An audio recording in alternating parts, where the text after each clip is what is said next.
Hello everyone, the Flying Scotsman here, and in this video we are back with the Green Machine custom built. Now when I last videoed this machine, I concluded by saying that this machine was the pit. How bad was it? Well, it was pretty bad, but I'd forgotten how bad it was. You know, there was refresh rate issues on Need for Speed 2 2nd edition, a 3D game. Yeah, okay, that's not good.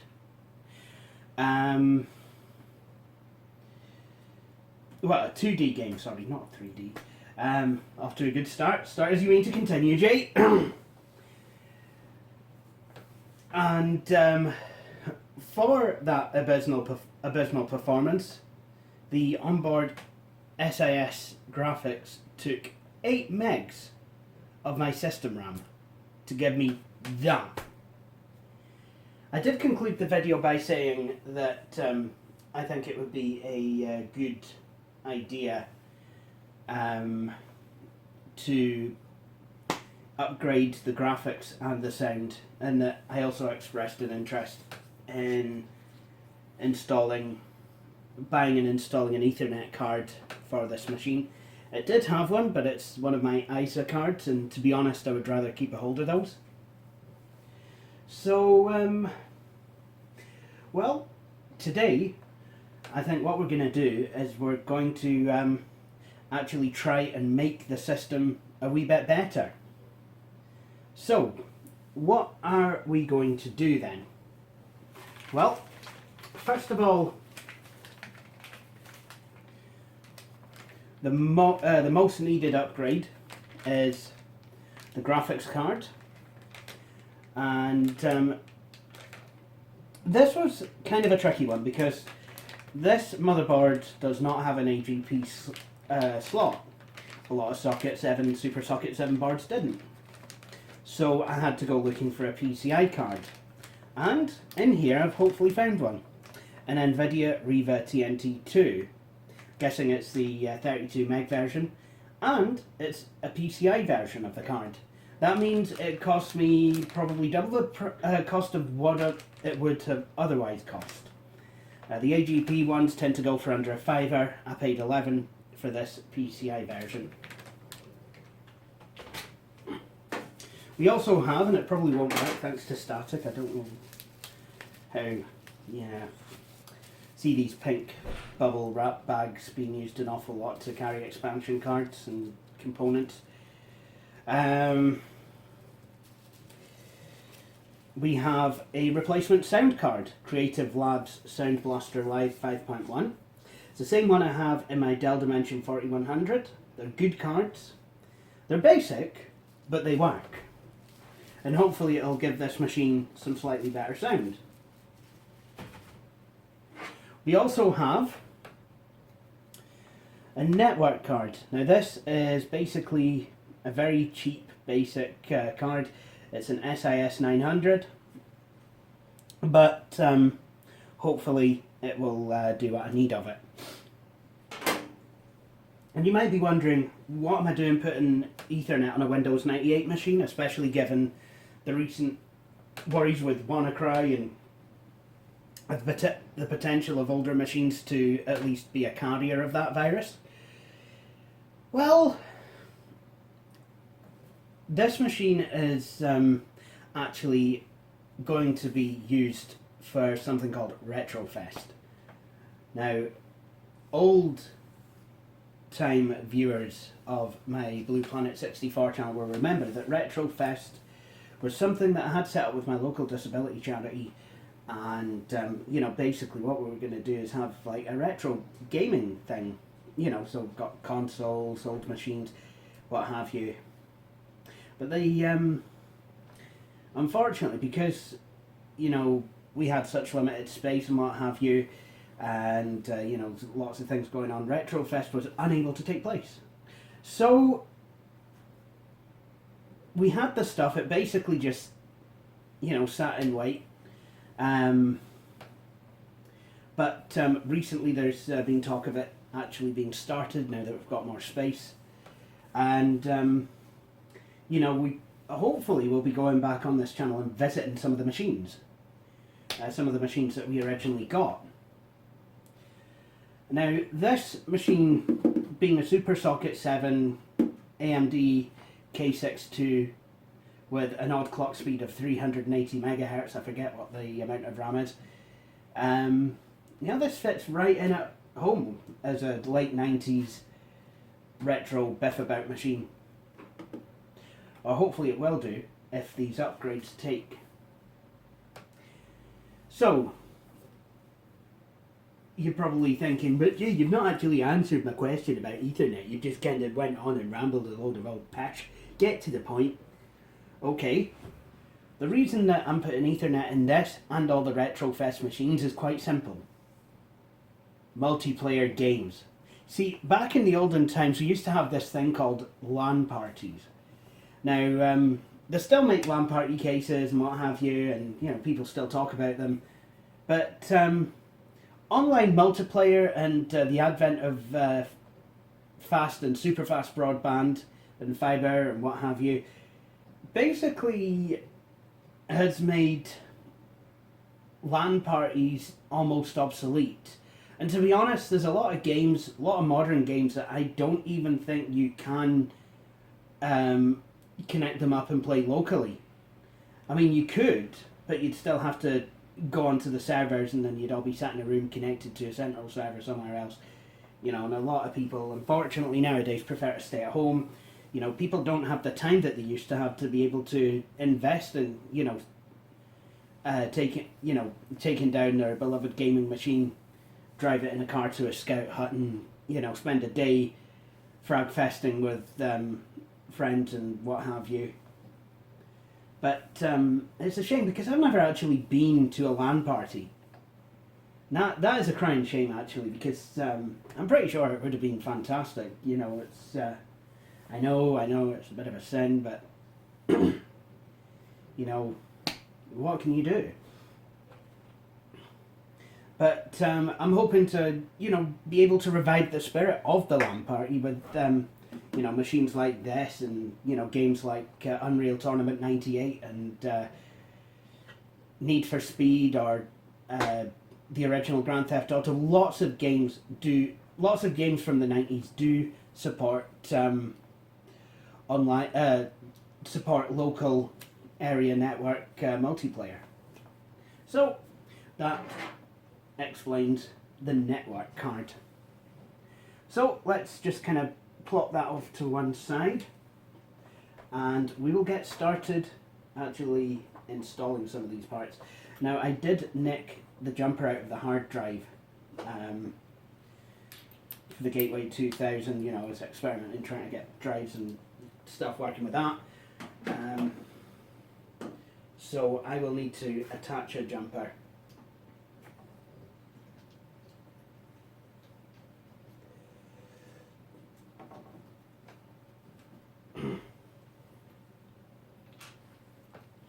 This case I think is cleaned up quite nicely. When I got it, it was feeling very sorry for itself. You can still see it had kind of a bash in the corner. I straightened that out as best I could with a hammer. I know, a bit of a, as James May would say, a bit of a pikey thing to do. Sorry, no offence, men intended, what have you. But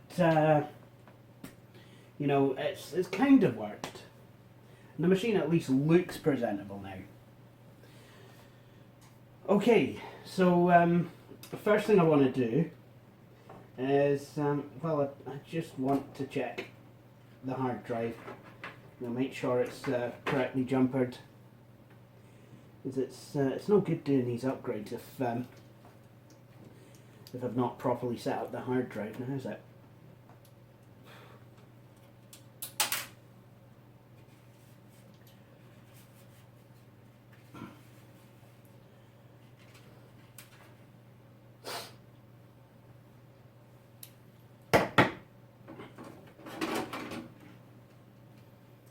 Right, as I guessed, there's no jumper in here, so I think I'm going to add one.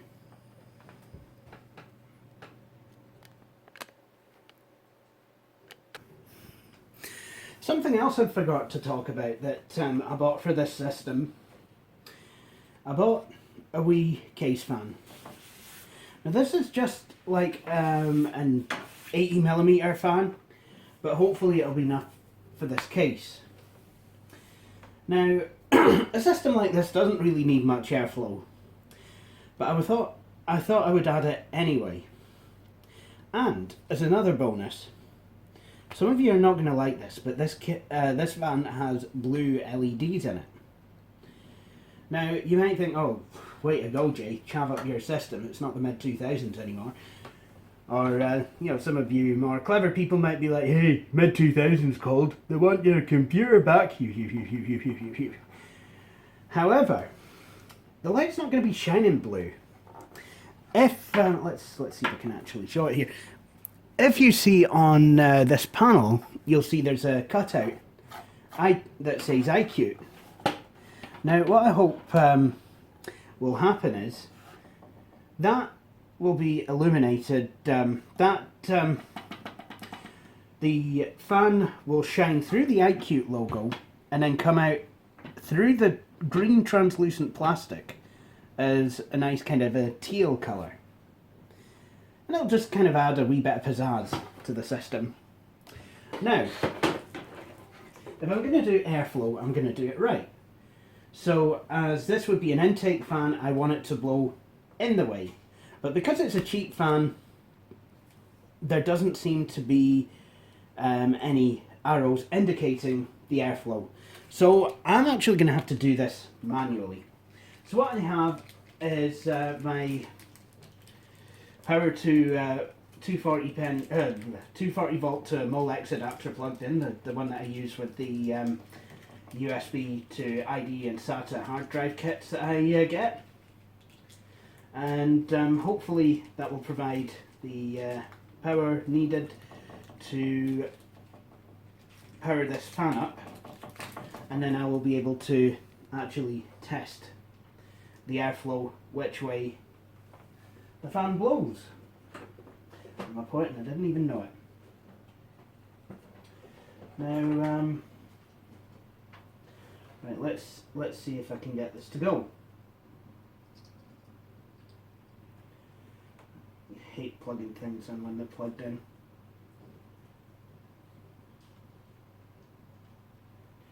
Right, well, that's a good start.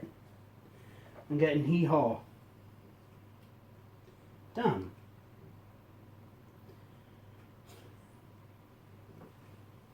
Okay, maybe this only works with the... maybe this only really works if it's a hard drive and it's been told to power it up. Nah. Well, obviously, this is not going to play ball. So, I'll tell you what I'll do. I will unplug it. And instead, we'll plug in the PC.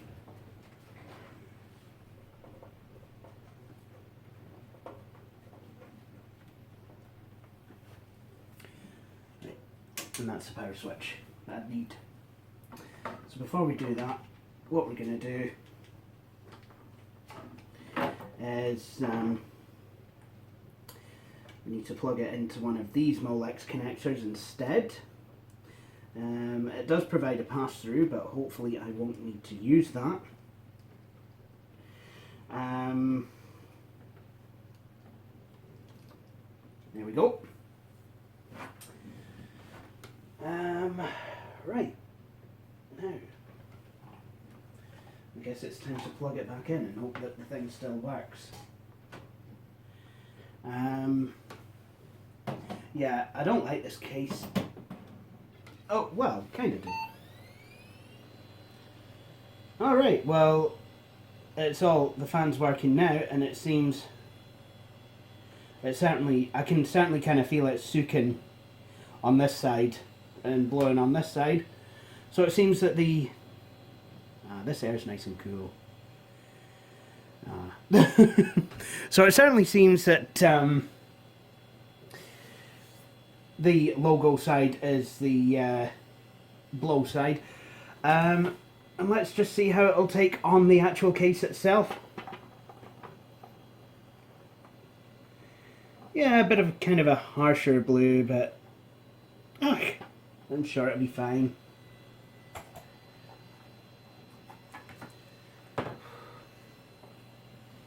Sorry, am I one of the few people left that actually likes these blue LEDs?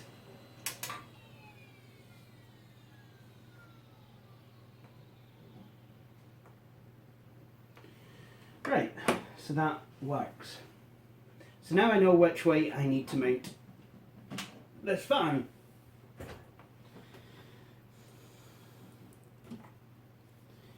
So I guess we can go and do that then.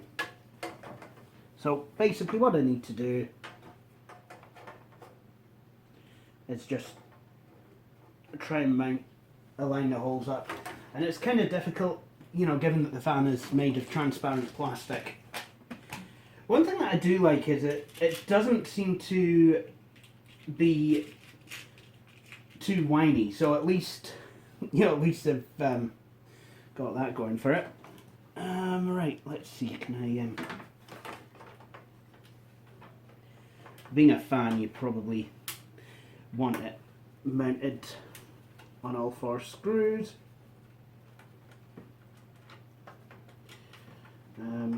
Yeah, this is quite difficult. I might need a slightly longer shaft as well. Oh my.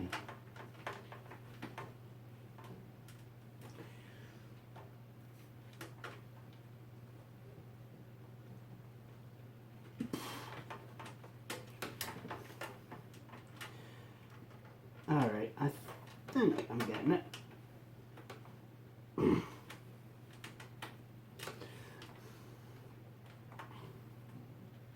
Right, tell you what I'm going to do. I'll do it off camera. Now I'll join you once the fan has been remounted. Now, this is the front on and the fan in, nicely mounted.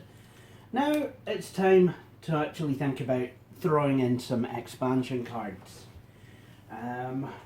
So to do that, what we want to do is first of all I want to rejiggle some of these blanks.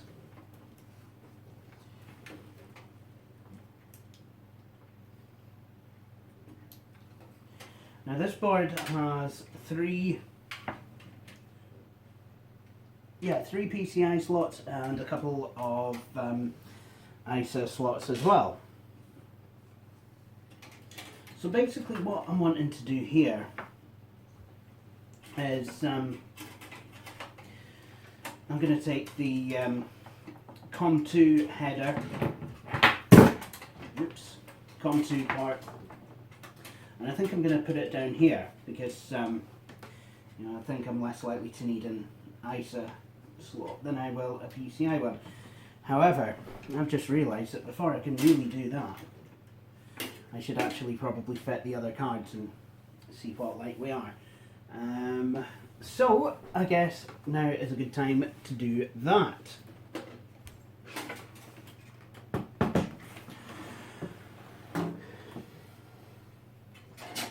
So what I'll do is I'll just kind of move this out the road a moment, and then I'll just readjust everything so hopefully you guys can get a wee looky, see what I'm doing.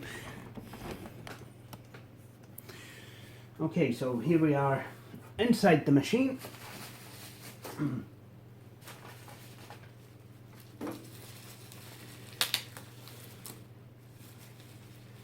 So we're doing the sound card first. Doesn't really matter which order we do it in. One thing I will say though is I want to take the CD audio cable out of the motherboard because we're not going to be using the onboard sound. Those of you will remember who've seen the previous video on this machine will remember that we got an awful sound on the CDN line. Now that could be the drive and the cable, or it could quite easily just be the sound card. So hopefully, you know, we'll so you can sort this out and get it going. So what I want to do is put CDN to the port on the sound card. There we go. We've got TAON, CDN, AUXN, CD, SPDIF. And I wonder, I'm not sure what these are for. I think they could be for daughter boards, add more capability. This is a 5.1 sound card, but we're really only going to be using it for stereo. We're not actually going to be using it. We're not actually going to be using it for sound. So hang on, no, surround sound. Herp derp. Right, good. So that is that card nicely seated. Now I'm not entirely sure which screws would be best to fit this, or whether, you know, I can use some of my other screws, or whether I need to change out some. I know that this case is disgusting underneath. I'm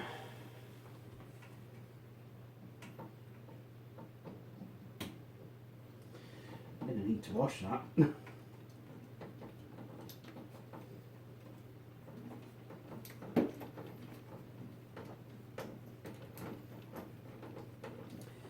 Hopefully this screw is gonna go in nicely.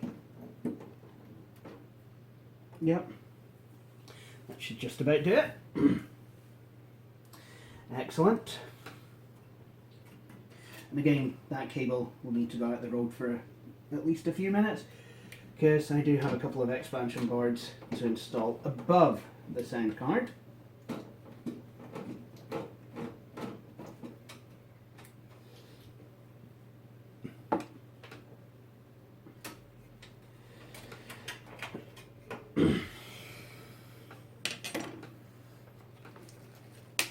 And it's actually filling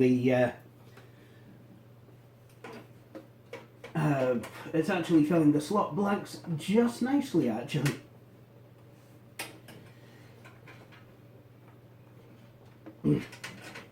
See, and this is one of the reasons, actually, that, you know, back in the day, I would have always preferred a board with nothing on board. You know, for my own personal use, I understand, you know, for you know, office machines, you know, you're going to be perfectly fine with something like this, but you know, budget home machines where you just want to browse the net and what have you. But I don't know, I mean, for me, I'd always prefer to have no sound or graphics on the board.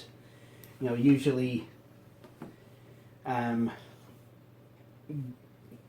was more common if a board didn't have any of those things on board, that you would get things like an AGP slot, or, you know, stuff like that. Not like today, where you get a PCIe slot, but there's also the option for onboard graphics. But then things are different now. The graphics don't come on the board. Usually comes on the CPU, both Intel and AMD wise. Although there's the Ryzen chips don't have any onboard graphics, so you have to use an external card with those. Anyway, that's the network card installed. The network card is an SIS 900, but I'm kind of hoping that it'll just work.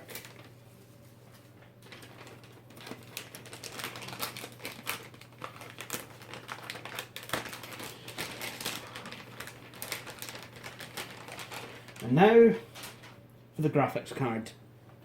So this hopefully will be the thing that takes this from budget biff about to gaming PC gaming retro PC DOS Windows Computer 9895 MS DOS ISA slots PCI. Look!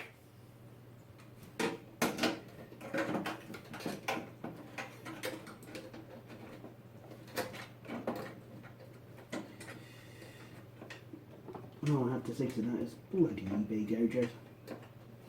Right, so just have a wee look at the card.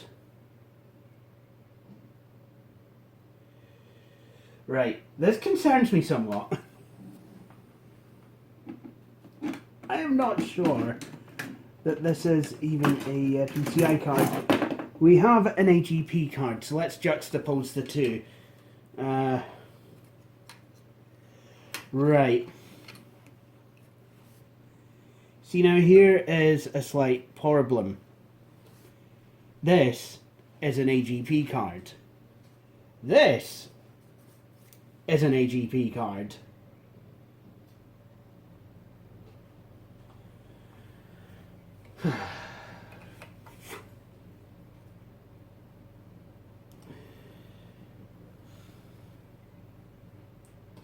You know.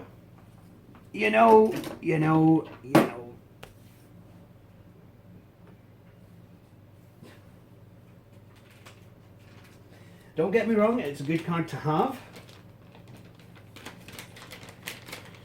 But I paid more thinking it was a PCI card. I do have another PCI card here that I can show you. So this is a teeth of a PCI card. This is an old no, it's actually a wireless card. And as you can see, nothing like. I should have known. So the system will sound better. It will network really good.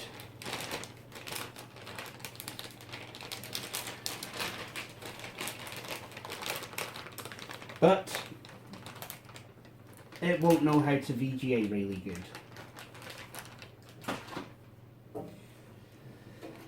So, yeah. Until I can find a reasonable card, therefore, I don't really think it's worth powering up this machine or what have you. But when I do, I think when I do get a graphics card, if I do, I think what I'll be doing is I will most likely be getting rid of the COM2 header because it doesn't look like the cable wants to stretch over the other cards. Just before I do go though, I thought I would share with you the effect that the blue fan is having behind the iQute logo. Not lighting up as much as I thought it would do, but hey, still pretty cool. Anyway, there's really no reason to power this machine on until everything is completed. So I think what I'm going to do is end this video here. So thank you all for watching. Thank you for watching this video. If you enjoyed it and would like to see more, please consider subscribing to the Flying Scotsman YouTube channel. If you're looking for more things The Flying Scotsman, you can also follow the Flying Scotsman YouTube channel Facebook page and follow me on Twitter. To see my latest video, click on the link within the browser window. In the meantime, thank you for watching and please do feel free to join me for my next video. Cheery bye.